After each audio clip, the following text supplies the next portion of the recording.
Meus irmãos, graça e paz a todos, estamos aqui para mais uma super dica de leitura e dessa feita estarei falando dessa obra maravilhosa, que é uma série de comentários do Pablo Deiros. A área dele é história da igreja, né? Você tem a história global do cristianismo dele, você tem o mundo religioso latino-americano dele, que é uma obra singular, né?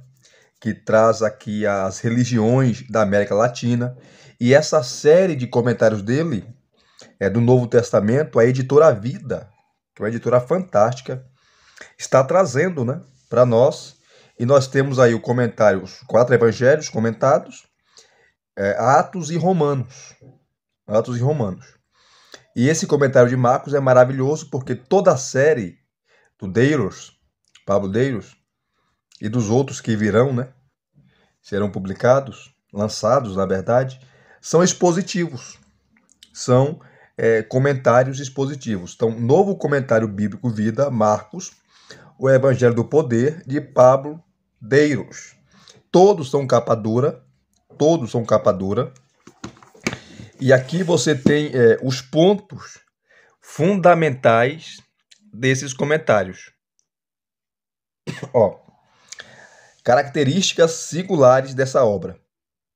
Olhar atento às crenças evangélicas mais profundas, o uso das pautas hermenêuticas mais modernas, a aproximação exegética ao texto bíblico de forma clara e profunda, com o objetivo de ajudar a interpretar e aplicar a mensagem com mais propriedade, esboços gerais do livro, dos capítulos e dos temas mais importantes de cada um dos livros do Novo Testamento. Dr. Pablo Deiros é pastor, mestre, conferencista e escritor de destaque, com experiência de aproximadamente 50 anos como pastor e docente. É autor de mais de 70 livros publicados, em sua maioria nos campos de história geral, do cristianismo, missiologia e pastoral. Estudos bíblicos, integra a Junta Global da Sociedade Bíblica Internacional e é editor-geral da Bíblia Nova Reforma, publicado por Editora Vida.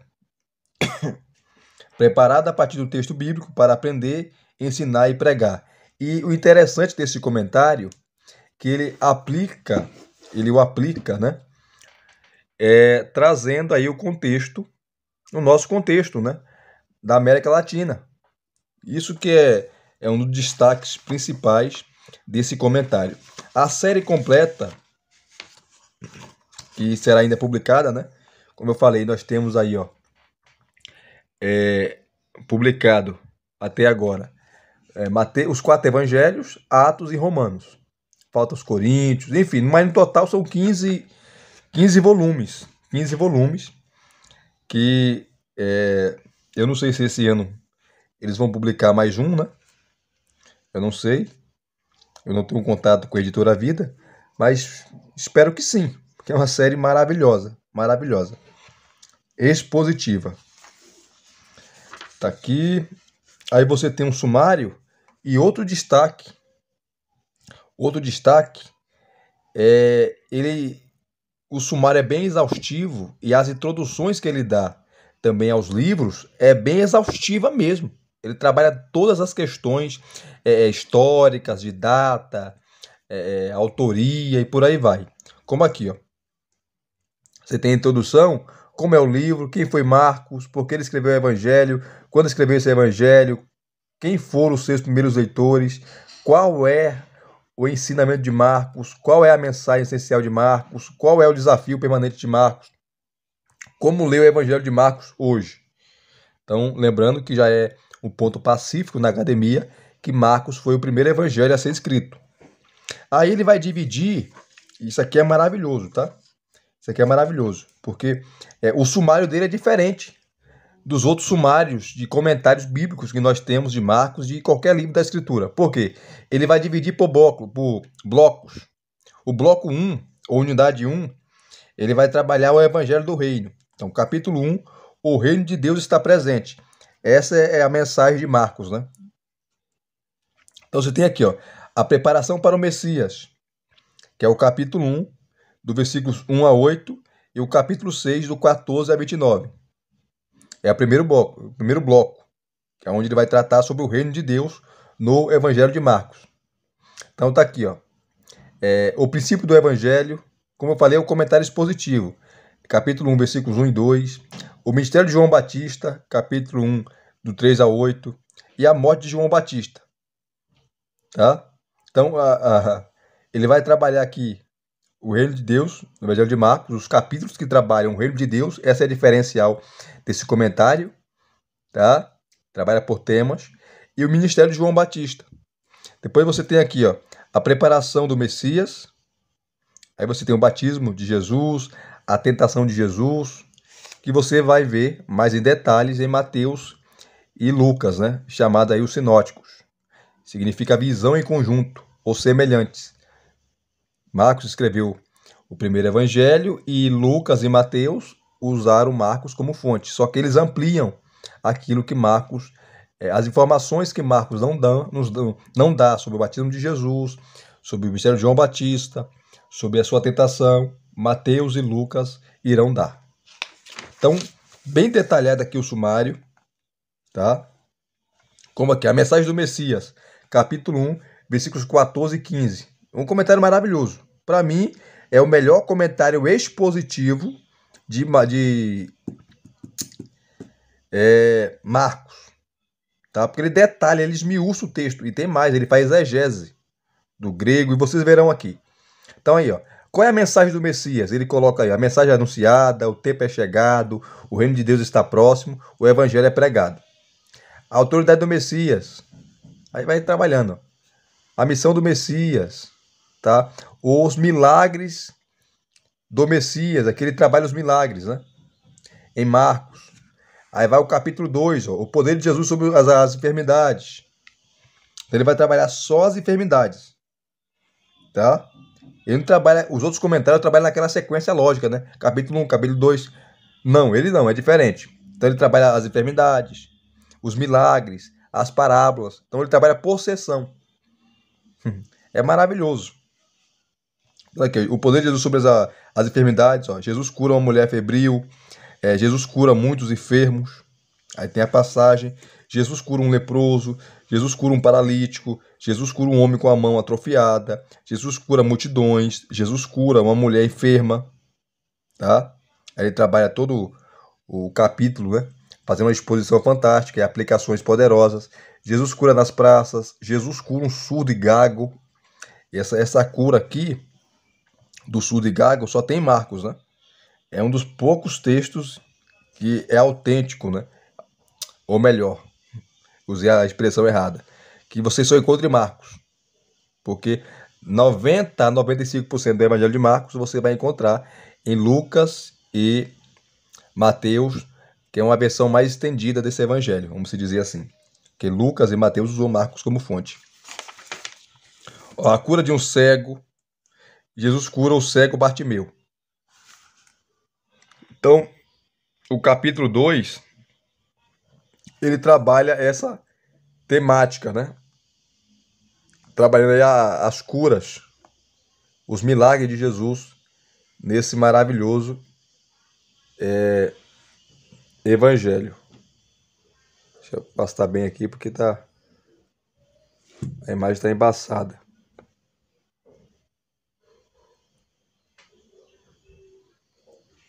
Pronto. Aí o capítulo 3, ele vai trabalhar o poder de Jesus sobre a natureza. Tem o famoso texto de Marcos, capítulo 4, né? Do 35 ao 41. Jesus acalma a tempestade. Jesus não pode fazer milagres. Aqui fala sobre a incredulidade, né? Jesus multiplica o alimento. Jesus anda sobre as águas. Aí vai, ó, capítulo 4. Outra sessão que ele vai trabalhar sobre os demônios. Jesus, o poder de Jesus sobre os demônios, tá? Ó, capítulo 5, aí por aí vai, ó. Tá? Uma sessão bem detalhada, bem detalhada. Tá? Até o final do capítulo. De Marcos. Muito bom, muito bom. Então ele trabalha por blocos, né? Esse comentário tem quantos capítulos? Ou melhor,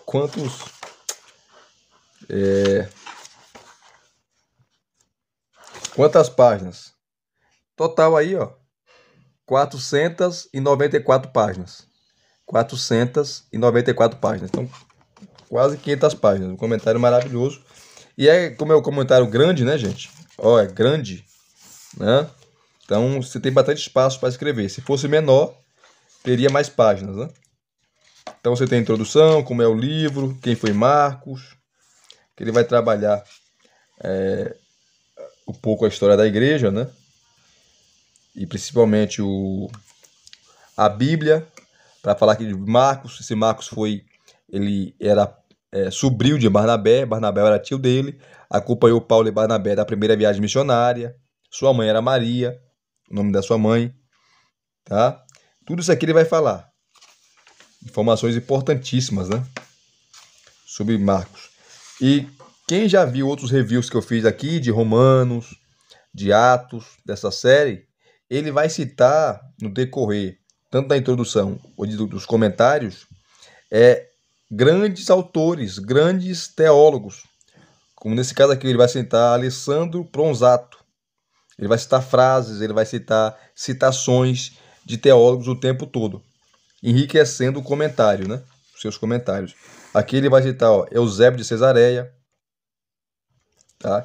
Que vai falar assim sobre Marcos, ó.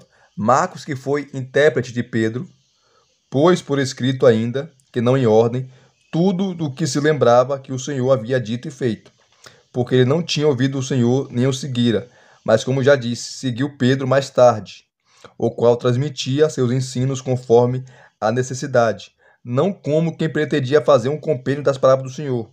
Portanto, Marcos não se enganou ao escrever algumas coisas que guardava na memória, porque teve o cuidado de não omitir ou distorcer o que ouvira, nesse caso de Pedro. Muito bom, né? Ó, por que ele escreveu esse evangelho? Quando escreveu esse evangelho? Aí as datas se divergem, né? Ó, quem foi os seus primeiros leitores? Quem é a audiência de Marcos? Aí ele trabalha aqui também de uma maneira fantástica, né? Aí vai citar aqui, ó, Guilherme Cook e Ricardo Foulkes, tá? Ó, Marcos foi escrito para um público não judeu que talvez residisse em Roma ou para judeus palestinos helenizados e intimamente afetados pela administração romana. Vejamos, o grego popular, o koiné, em que Marcos foi escrito, é rústico, não muito polido, próprio de um provinciano. Segundo, o autor escreve com características do dialeto aramaico cananeu, a língua popular dos judeus desde os tempos do cativeiro babilônico. Encontramos em Marcos frases cujas sintaxe é mais semítica que grega. Terceiro, além disso, o autor tem o cuidado de explicar os costumes e tradições judaicos e de traduzir as expressões aramaicas que transcreveu para o grego, embora não explique os vocábulos semíticos como amém e hosana, que passaram para uma linguagem litúrgica da igreja. Quarto, Marcos emprega numerosos latinismos e expressões que transcreve para o koiné. Então, isso aqui você, pela língua, o idioma escrito, você descobre o público, né, de Marcos. Ele vai citar o historiador romano. Esse é um dos grandes detalhes desses comentários. Que ele vai citando autores, historiadores, teólogos, e as citações são precisas, gente. Aqui ele cita Tácito, que eu não vou ler porque é grande aqui, mas um historiador romano, né? Não era cristão, tá? Qual é o ensinamento de Marcos? Aí ele trabalha a mensagem do Evangelho. Qual é a mensagem essencial de Marcos? Qual é o desafio permanente de Marcos? E como ler o Evangelho de Marcos hoje? Tá? Aplicando para nossas vidas. Ele termina citando um texto, né? Um pensamento aqui do Carlos Mraida sobre Marcos.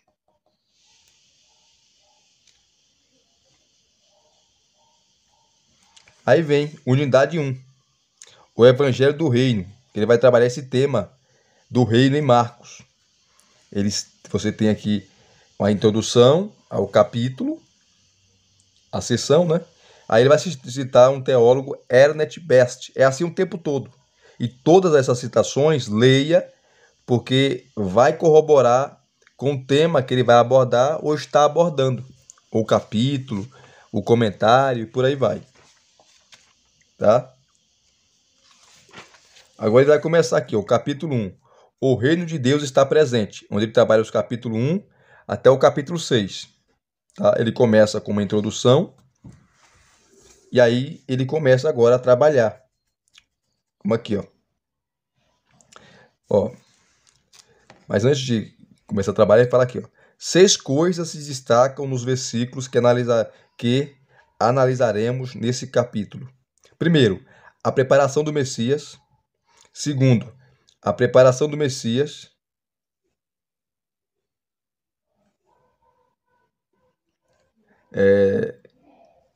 Cadê? Terceiro aqui, a mensagem do Messias. Quarto, a autoridade do Messias. Quinto, a missão do Messias. Sexto, os milagres do Messias. Aí ele começa aqui, ó, a primeira sessão. A preparação para o Messias. Tá? Ele vem aqui, ó, princípio do Evangelho. Ele vai comentar os versículos 1 e 2. Lembrando que é um comentário expositivo. A primeira frase do livro é pioneira. Inaugurou uma nova modalidade literária, o gênero literário, né, que é o Evangelho. O princípio do Evangelho de Jesus Cristo, o Filho de Deus. Talvez esse primeiro versículo do Evangelho mais antigo tivesse a função de título para indicar de que se trata o restante do livro e qual seu tema.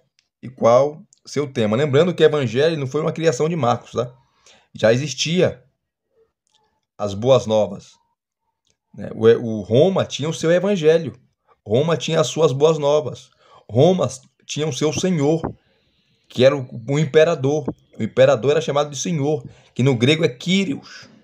Então tinha as boas novas do império, tinha o seu senhor, que era o governador, ou melhor, governador, que era o imperador. Tinha os seus arautos, que proclamavam o evangelho de Roma, as boas novas de Roma. A cidade de Roma, a capital, era endeusada como uma deusa, o imperador é adorado como Deus e por aí vai, tá? É novo no sentido aqui que Marcos aplica agora a Cristo Jesus, tá? As boas novas de Cristo Jesus. Isso aqui é interessante falar. Também pode ser apenas uma referência direta ao início do ministério de João Batista como verdadeiro princípio do evangelho. O mais provável, porém, é que seja um cabeçalho introdutório que não cobre uma oração completa. Marcos, queridos, ele usa a técnica chamada de sanduíche pelos estudiosos, os eruditos nesse evangelho. Por quê? Marcos ele não termina nada do que ele fala. Ele começa um assunto, em cima do assunto que ele começou e não terminou, ele vem com outro assunto por cima, e assim sucessivamente, um assunto em cima do outro. Aí os estudiosos colocaram o nome de técnica do sanduíche, um assunto em cima do outro, ele não termina. O Evangelho de Marcos tem um princípio histórico. Deus realiza seu trabalho redentor na história. O poder do reino de Deus manifesta-se no tempo e no espaço.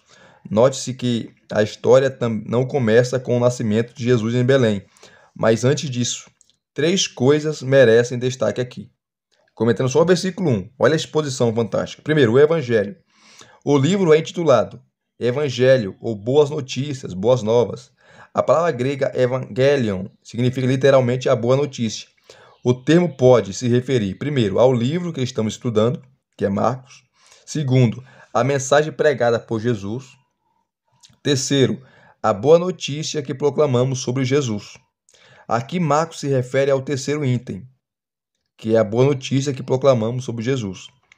O Evangelho de Marcos contém uma mensagem a respeito de Jesus, uma espécie de pregação de seu ministério, que segue certa sequência cronológica e está centrada na história da crucificação. Alguns estudiosos defendem que o primeiro evangelho foi escrito de trás para frente, com o segmento intenso e relativamente extenso da paixão, escrita em primeiro lugar por causa da pregação missionária a que se adicionou depois o relator anterior do ministério de Jesus na Galiléia. Desse modo, Marcos é um evangelho porque contém o evangelho, mas como gênero literário é uma peça cristã original. Aí ele vai seguindo aqui, ó.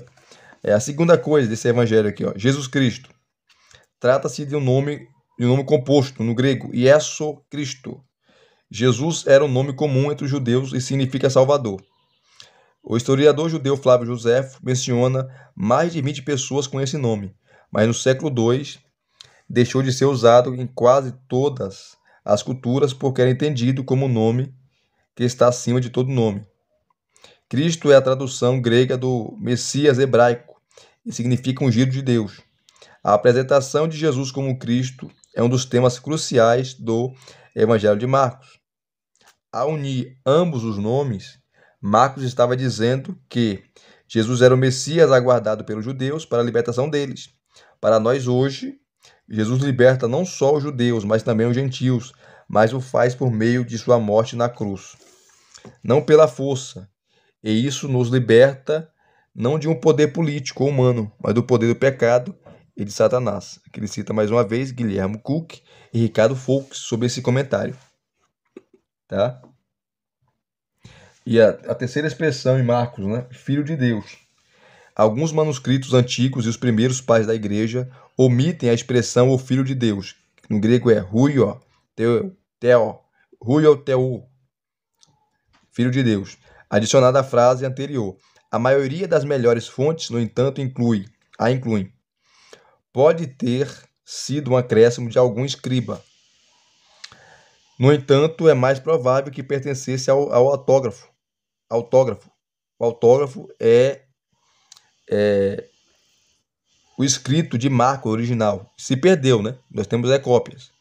Mas possivelmente o autógrafo original, que saiu da mão de Marcos, da pena de Marcos, possivelmente continha essa expressão Filho de Deus. Ou seja, a escrita que saiu da pena de Marcos. Afinal, Jesus, como Filho de Deus, é uma das questões cruciais proclamada pelo evangelista por todo o seu evangelho e atinge o clímax com o soldado ao pé da cruz.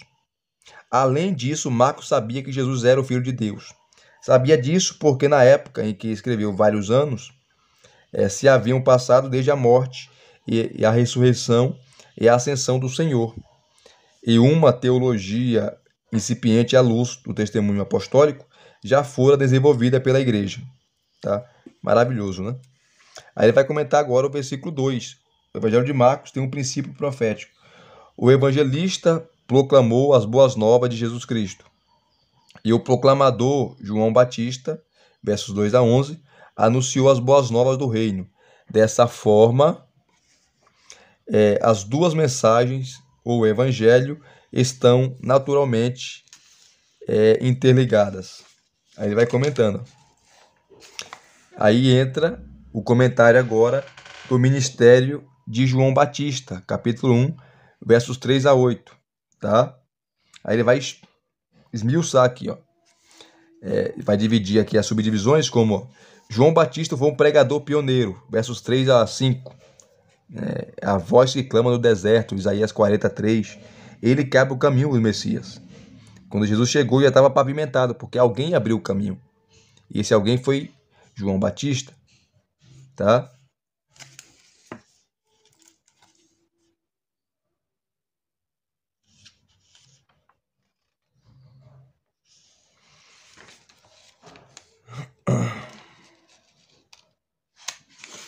Vai esmiuçando a mensagem de João Batista, tá? E sempre citando teólogos para corroborar com os comentários. Todos os comentários aqui, ou todas as citações desses teólogos, desses eruditos, historiadores e por aí vai, é para acrescentar o comentário que ele está fazendo. Tá? São as cerejas do bolo desse maravilhoso comentário, dessa maravilhosa série de comentários do Deiros. Tá? Fazendo exegese do texto, usando o grego, enfim. Tá? João foi um pregador singular, versículo 6. João foi um pregador humilde, versos 7 a 8. Tá? Aí ele já pula, quando ele está falando de João Batista, ele vai para falar aqui da morte de João Batista, nos versículos 14 a 29. Aí ele vai dividindo em subdivisões, né? O medo de Herodes, versos 14 a 16, que temia o povo, porque João era profeta, e o povo tinha uma grande estima por João. Depois, que ele estava bêbado, né? Vocês conhecem a história. Entra ali a filha de Herodias, né? Para dançar, ele fica encantado pela moça, e ele faz uma proposta para ela louca, né? Que daria até metade do reino dele. Aí ela sai e vai perguntar para sua mãe, e sua mãe fala: não, fala para ele que eu não quero nada do reino, eu quero a cabeça de João Batista. A cabeça do profeta valia mais do que o reino. E ele ficou com medo, mas ele, para manter a palavra, ele fez o quê? Cumpriu, e João foi decapitado. Então aqui os versículos 17 e 19, 17 a 29, você tem o assassinato de João Batista, né? A morte de João Batista.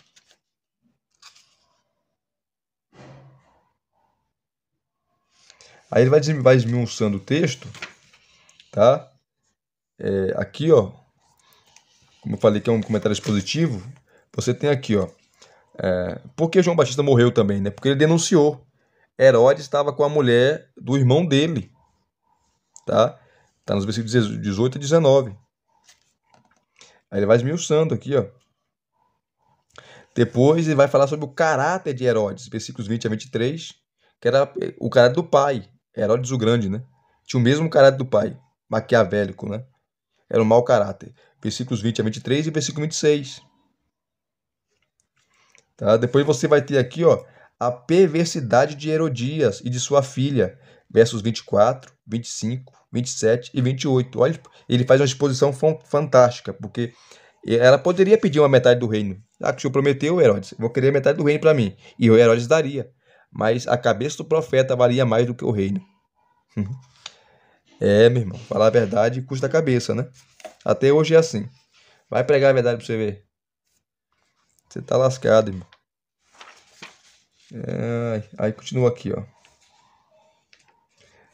A misericórdia dos discípulos de João, verso 29, ele comenta. Então vai expondo assim detalhes do texto e aplicações fantásticas, né? E o bom da pregação expositiva é a aplicação.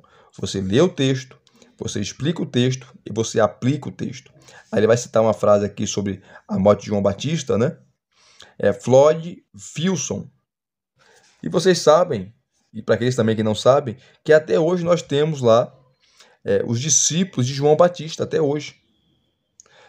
Floyd Filson diz assim: sua morte não pôs fim à sua influência. Seu ministério encontrou lugar permanente na história do Evangelho. Alguns de seus seguidores continuaram a considerá-lo seu líder e conquistaram novos discípulos. Sua influência espalhou-se pela Palestina. Quando Apolo, o judeu de Alexandria, chegou a Éfeso, conhecia o ministério de João e seu rito do batismo.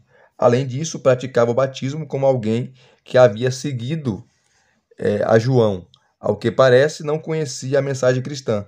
Se ele ouvira falar de João no Egito, em outro lugar, ou muito provavelmente na Palestina, não sabemos. Mais tarde, em Éfeso, Paulo encontrou 12 judeus que haviam sido batizados com o batismo de João. É provável que tenham sido batizados por Apolo. Caso contrário, não são a prova de que outros, além de Apolo, haviam levado a mensagem de João a Éfeso. A atenção que se dá a João Batista no Evangelho de João mostra que sua influência ainda era sentida quando esse evangelho foi escrito no final do século I. Seu autor viu-se obrigado a enfatizar que João estava subordinado a Jesus. Tudo isso indica que durante décadas houve não cristãos que consideravam João Batista o maior profeta da história. Fantástico, né? Aí vai trabalhar aqui, ó, a preparação do Messias. Capítulo 1, de 9 a 13. Ele volta de novo à exposição do capítulo 1, né? Aí vem o batismo de Jesus, versos 9 a 11, tá? O que Jesus sabia de si mesmo antes de seu batismo?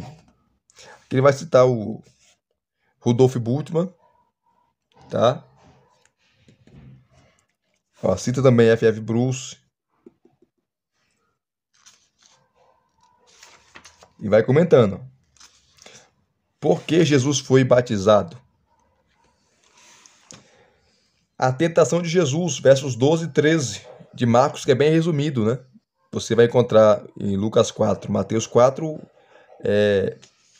os detalhes dessa tentação.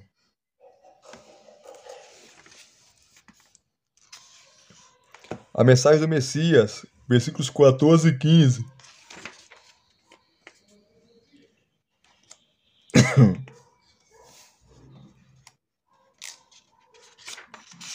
Gente, isso aqui é interessante, sabe por quê? Jesus pregou na Galiléia, ele é galileu. Então, quando chamava ele de Galileu, não era um termo bonito, era para desprezá-lo. A Galiléia era a periferia de Jerusalém, né? Era a periferia, assim como Nazaré. E a Galiléia havia mais de 3.000 aldeias. 3.000 aldeias, povoados. E Jesus percorreu aldeia por aldeia. Aí você vê a importância, né? Ele era itinerante, gente. Ele andava pregando, anunciando o evangelho do reino de Deus. Então Jesus não ficava parado, não. Ele pregava, andava, corria, né? Pregava o evangelho. A mensagem anunciada do reino, né? O tempo é chegado.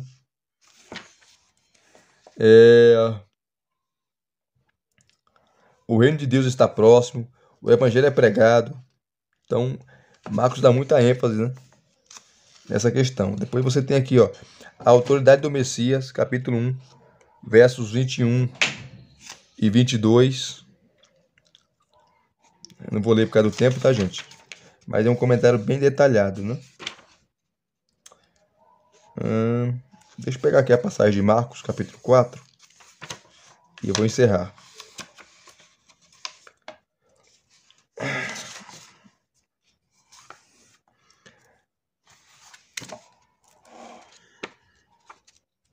Cento e 125, página aqui. O poder de Jesus sobre a natureza. Aqui, ó, Jesus acalma a tempestade.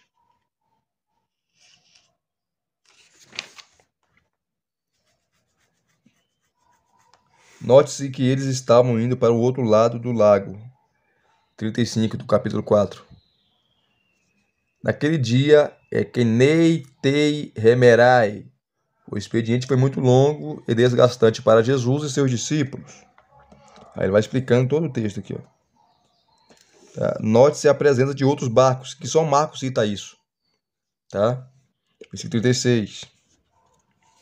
Note-se que uma tempestade se desencadeou. Versículo 37. Levantou-se um forte vendaval. Aí ele vai explicando aqui.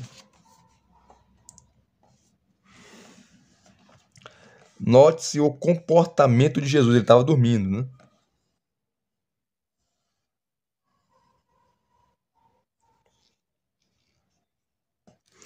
Note-se a autoridade de Jesus. Versículo 39. Diante dos gritos de seu discípulo, Jesus por fim acordou de seu sono profundo, porque Marcos aqui está enfatizando que ele era Deus. No Antigo Testamento, o único que tinha poder sobre os mares, os ventos, as ondas, era Deus. E aqui você vê o poder de Jesus sobre os mares e os ventos, né? Mostrando que ele era Deus. É isso que Marcos quer transmitir. Enquanto eles o censuravam por dormir no meio da tamanha tempestade, ele se levantou, repreendeu o vento e acalmou o mar. foi uma demonstração assombrosa do poder e da autoridade de Jesus, que assim pôs ordem no caos da natureza.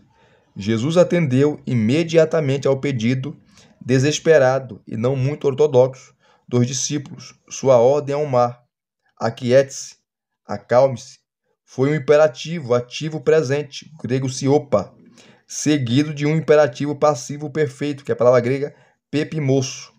E pepimosso significa acorrentar, amordaçar. Logo, Jesus não estava se referindo simplesmente ao vento, tá? Ou melhor, ao mar. Mas ele estava se referindo a um ser.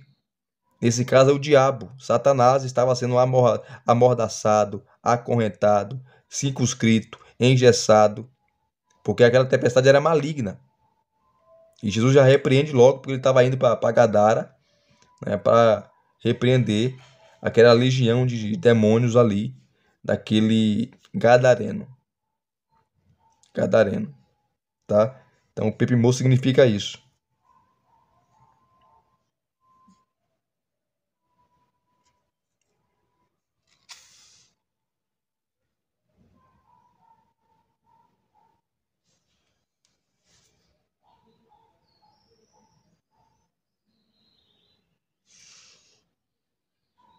Olha aqui, ó.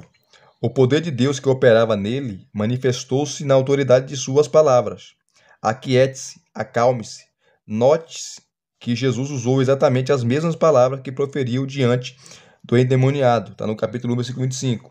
Seu poder cobre todas as áreas da realidade. Nesse caso, seu poder atuou sobre as forças da natureza. No entanto, a tempestade passou não por causa do que Jesus disse, mas por causa do poder de Deus que operava nele. Só Deus pode acalmar o vento. Está aqui, ó, Salmo 39, verso 9, 107 e 29. De modo que sua ação deixou claro que ele era Deus, de acordo com a manifestação de poder expressa em suas palavras.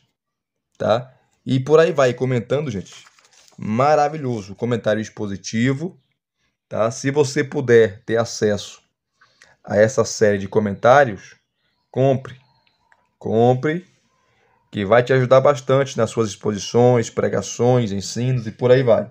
E se vocês gostaram de mais um comentário dessa série, deixa aqui os seus comentários, deixa aqui o seu like, se inscrevam no canal se você não é inscrito e acionem o sininho para receberem todas as notificações. Graça e paz mais uma vez. Muito obrigado a todos. Até as próximas indicações.